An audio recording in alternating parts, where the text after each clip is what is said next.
tempo, e aí fechou a parceria, montou para fazer. Aí como que foi organizado isso? A primeira fase veio o pessoal da engenharia civil.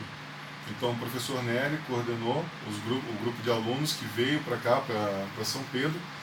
E aí interessante que precisava de uma imagem de satélite para fazer a foto aqui do município. E aí tinha uma certa dificuldade, a qualidade da foto adquirida não estava muito boa e tal. E aí o professor Nery conseguiu com um amigo um drone. Os caras vieram com o drone para cá e o drone passou por cima de São Pedro, montaram um mosaico da cidade inteira e montaram uma imagem com uma resolução fantástica da região, da cidade, do município. E aí os alunos, o pessoal da engenharia civil fez o quê? Com base na foto e a planta, eles começaram a fazer a verificação dos imóveis dentro da planta, da regularização. Então a primeira fase foi visual. Eu tenho uma imagem da cidade, do município por cima, eu tenho a planta, que nem vocês têm aqui na entrada, aquela da cidade, eu vou verificando e depois fizeram uma vistoria como que isso estava na parte do PTU.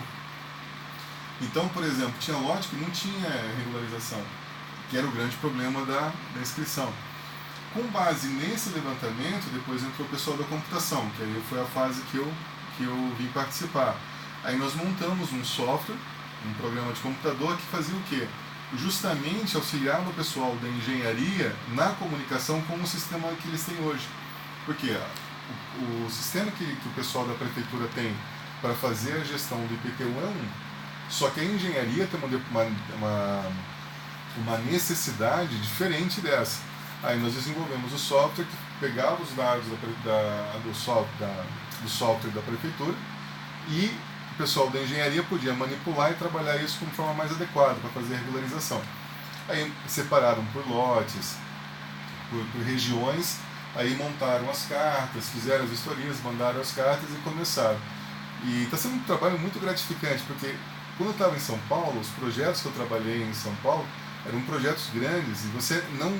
Mas o final da conta, quando você vê o resultado que você põe em produção, você não vê o benefício.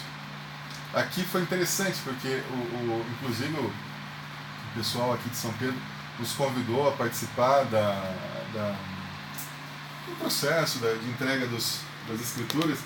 E é interessante porque você vê pessoas simples, né, que estavam com um problema há trocentos X anos aí, com esse negócio arrastando, com uma dificuldade gigante de pegar essa escritura, essa regularização, e recebendo aquele papel. E você fazer parte disso é extremamente é muito gratificante, né? Você ter essa participação. Eu particularmente curti muito esse projeto. E foi bacana, né? Eu até me vi nas redes sociais, acho que eu tenho lembrança de ver você nas fotos das redes sociais, na entrega da escritura, né? Sim, sim. Registrada em cartório do terreno e tal. Sim.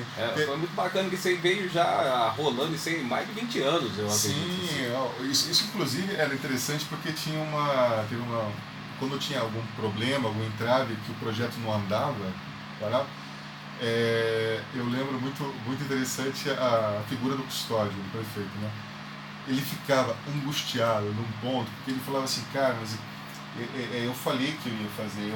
Você vê que o comprometimento da pessoa, do custódio, era muito grande na realização daquilo. E não foi só a equipe da Unifeg, né?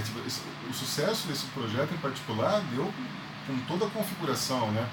O Dr. Abel, toda a equipe jurídica que foi montada em cima disso daí, da verificação, essa pesquisa da parte jurídica. Porque, assim, tecnologia, se você der um problema para nós de tecnologia, vai sair. Vai sair. A questão é, juridicamente é possível fazer? Então, assim, se você quiser montar um software que nem, por exemplo, vou pegar um drone e vou sair procurando carros que comecem com a placa AB. Eu posso fazer isso, não é assim, é trabalhoso, mas a tecnologia é viável, ela está aí. Agora a pergunta eu posso fazer isso? Por que eu quero fazer isso? Aí, esse projeto de regularização fundiária saiu porque a equipe jurídica montada pelo atual governo, ela se empenhou e ralou e encontrou uma brechinha e falou, é por aqui que nós vamos. Aí depois, para a parte técnica, é só tangibilizar aquilo que os caras definiram. Se é para seguir por aqui, beleza. Ah, é para subir a parede.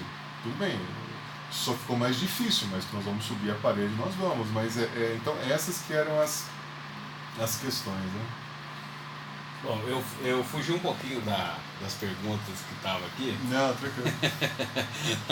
Mas nós sabemos que a tecnologia está presente em todos os lugares, né? E que é um caminho que não tem volta. Como você vê a questão da tecnologia no campo, principalmente para o pequeno produtor? Uma vez que né, parece ser um cenário de apenas para grandes produtores, né, ou produtos, né, ou de pessoas com dinheiro para investir em tecnologia, para projetos nessas áreas. Né? Faltou aqui uma vírgula, eu passei direto aqui igual água de jorrada aqui. Mas como é que isso acontece? Um primeiro ponto que tem que deixar claro é o que é tecnologia. Então nós temos hoje uma visão de tecnologia que é colocar um computador, um celular, nós temos que é alguma coisa mirabolante que vai mudar a realidade, né? Então, mas tecnologia é simplesmente o fato de você estudar, de você tomar uma prática física diferente de uma conduta, já é uma tecnologia, né? O fato, por exemplo, eu estou no campo, eu não sou agrônomo, eu não sou do campo, então assim, me perdoe por qualquer... Mas, por exemplo, o fato de eu simplesmente, em vez de plantar direto uma semente, começar a plantar uma muda, isso é uma ação tecnológica, isso é uma tecnologia, é uma forma diferente de fazer a mesma coisa. Então, quando se fala em tecnologia, normalmente as pessoas têm na cabeça que eu vou fazer o quê? Eu tenho que comprar um grande computador, eu tenho que ter um monstro de smartphone, eu tenho que ter um software de não sei das quantas. Se não for a empresa XYZ, não funciona, não tem como colocar. Então, a grande questão é, tecnologia, ela parte primeiro de uma postura pessoal diante de uma realização de uma tarefa.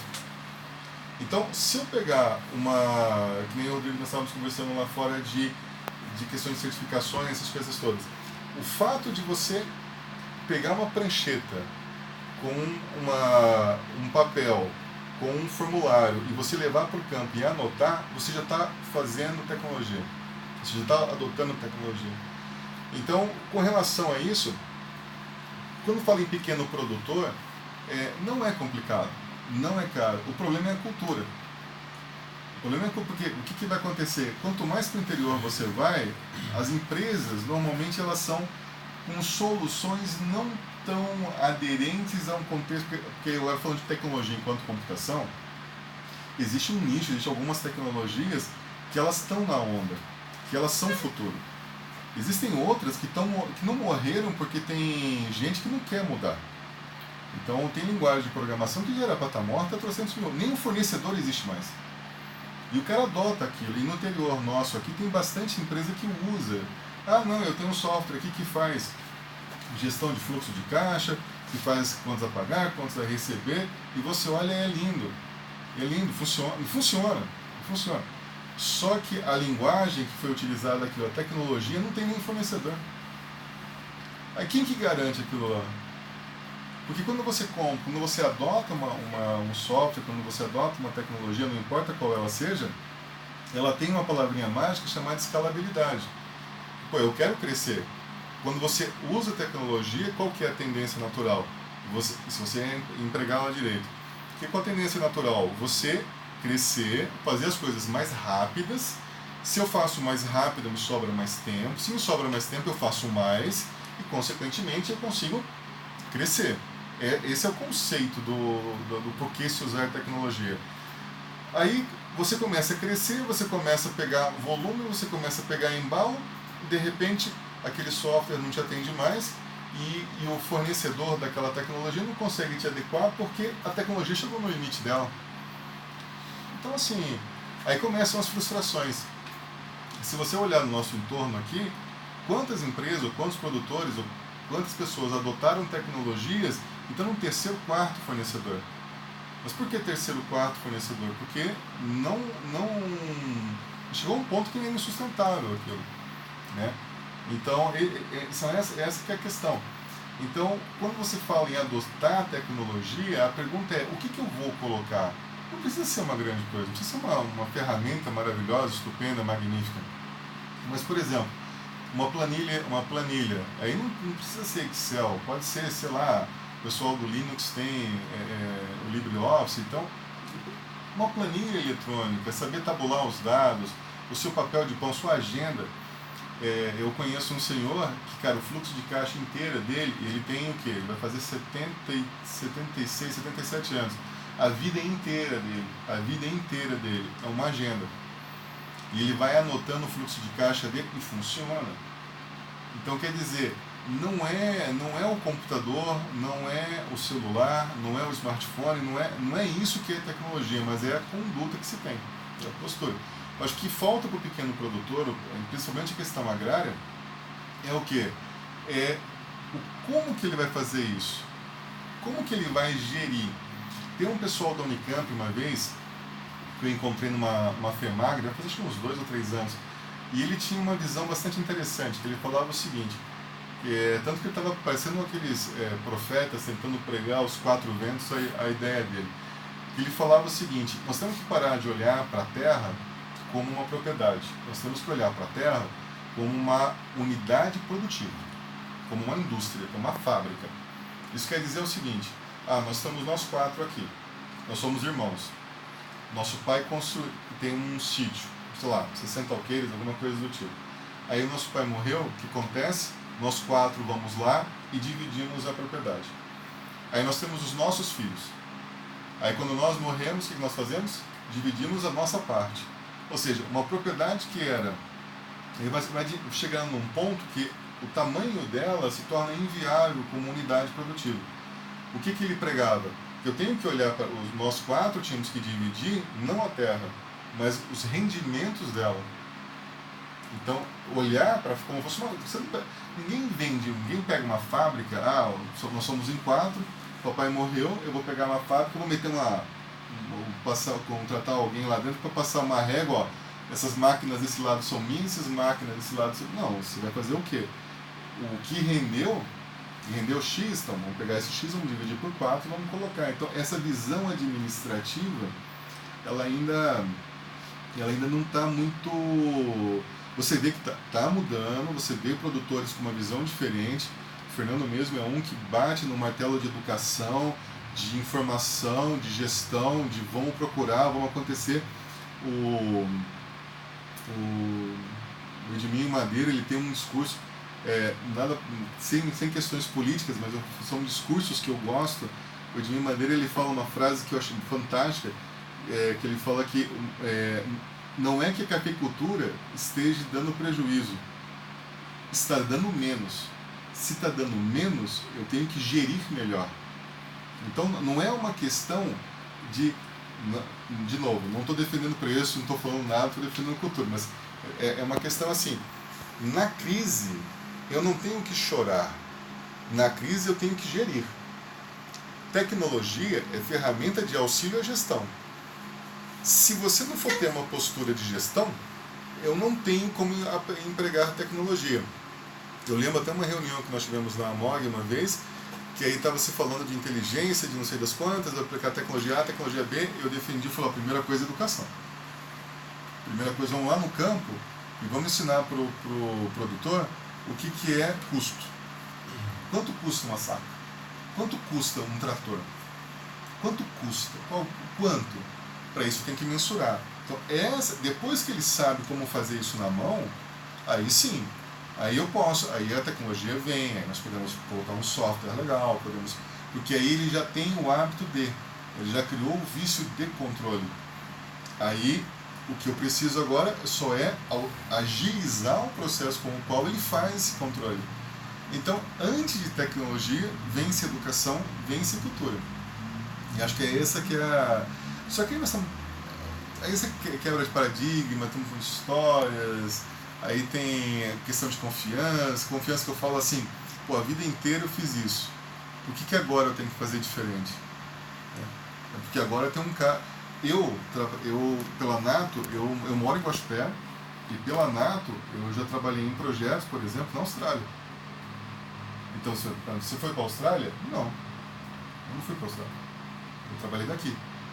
Então, hoje a questão de movimentação de informação, de tecnologia, ela é muito flexível, muito rápida, né? Questão de tecnologia você faz lá do sofá da sua sala, né? Literalmente. Inclusive, teve uma reunião que nós estávamos fazendo de um projeto, aí um colega nosso esqueceu a câmera, porque nós entramos numa sala, tem uma sala chamada Hangout, né? Nós entramos na sala, tudo virtual, cada um espalhados por aí, né? E o colega entrou e quando você entra, antes de entrar na sala, aparece uma telinha, aparece, a sua câmera, você se vê na câmera e você vê seu áudio ligado. Qual que é a primeira coisa que você faz? Você tira a câmera. Você quer só o áudio, né? Um colega nosso esqueceu, ele estava simplesmente sem camisa, literalmente no sofá, com as pernas esticadas assim, com um copão de cerveja do lado. E estava trabalhando. Então, assim, é muito bacana, né? Muito hoje a tecnologia leva a coisas muito bacanas.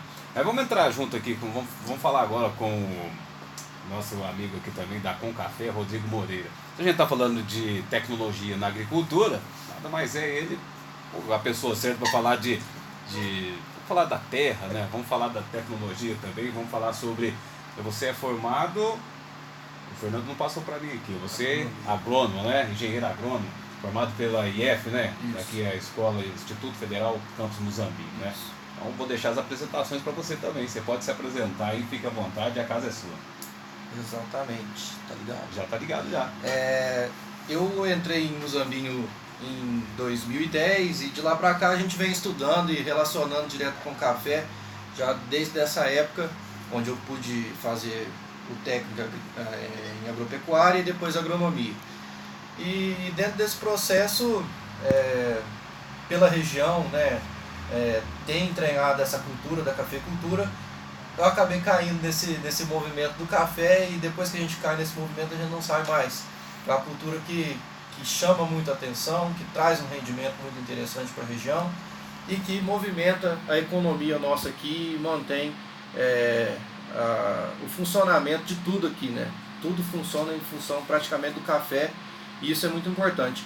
E aí nesse processo eu acabei entrando no Com Café e já estou há 2 anos e meio já na superintendência do Com Café, que é o consórcio público de desenvolvimento da cafeicultura, que já são hoje 48 municípios. Então, para ficar fácil de entender, é uma associação, só que em vez de ser de produtores, de prefeituras. São 48 prefeituras trabalhando pelo desenvolvimento e defesa da cafeicultura aqui na região. Um trabalho excelente que a gente vem fazendo, construindo ainda o projeto, mas que tende a agregar muito, eu tenho certeza, aqui na região. Vamos voltar lá para a tecnologia agora, Sim. né? Vamos voltar lá para a tecnologia com o Gustavo Poli. Existe solução mágica para qual seria o melhor caminho para começar um processo de adesão à tecnologia na pequena propriedade? É justamente o que você estava conversando. Não existe mágica. Então, assim, a mágica na realidade é a mudança de cultura, é a mudança de postura. A hora que você começar a trabalhar com gestão e não simplesmente com ações triviais, com tarefas diárias, porque qual que é o grande lance? O que eu vejo, por exemplo, com relação ao campo? O campo é uma rotina, então tem-se aquela visão bucólica, aquela visão que o cara levanta X horas da manhã, com um galo cantando, faz a mesma atividade todo santo dia, faz da mesma forma, e aí ele segue um ciclo, né, daquelas operações. E nós sabemos que não é isso. Nós sabemos que o campo ele é uma atividade extremamente dinâmica, não é uma ciência exata. Então eu vou plantar uma semente hoje, daqui X dias vai estar em condições. Tem questão de clima, tem questão de clima, tem questão de trato, tem questões de várias outras operações que acontecem ali dentro que vão interferir naquele processo produtivo, né? Se choveu, se não choveu, se eu coloquei o adubo na época certa, se eu não coloquei, a qualidade daquilo que eu coloquei, não coloquei. Esses controles, essas medições, são elas que têm que ser adotadas. Se você pegar a tecnologia para fazer o registro dessa informação e acompanhar esses números, aí sim, é o processo. Mas falar que vai ter uma solução mágica que você vai comprar, que você vai colocar na sua propriedade, aí seria equivalente a falar que você vai comprar um computador, seria colocar um bezerro de ouro na sua sala, né? Você vai lá, compra, põe um computador, olha para ele, né, e fala, vai lá, ó grande computador, né, resolva os meus problemas, né? Aí você não liga, nem sabe nem ligar o computador, fala assim, ó, computador, quais são as ações que eu tenho que fazer hoje? Se você não alimentar, se você não colocar a rotina, se você não fizer o fluxo de trabalho ali dentro, não tem mágica para isso, para fazer essa operação. Na computação na área de tecnologia tem uma ciência chamada IA, de inteligência artificial. Inclusive tem o projeto mais famoso disso, é o pessoal da IBM com o Watson. E os caras implementaram nos Estados Unidos um advogado. Tanto que tem 2 escritórios de advocacia que contratam o Watson não como software, mas como bacharel em direito. A taxa de acerto do cara é de 95%. E detalhe, não é que você vai preencher um formulário, você vai pegar uma peça jurídica, vai colocar lá, ele vai ler a peça, ele vai lá como é que chama lá, nas leis, faz a verificação e gera a nova peça.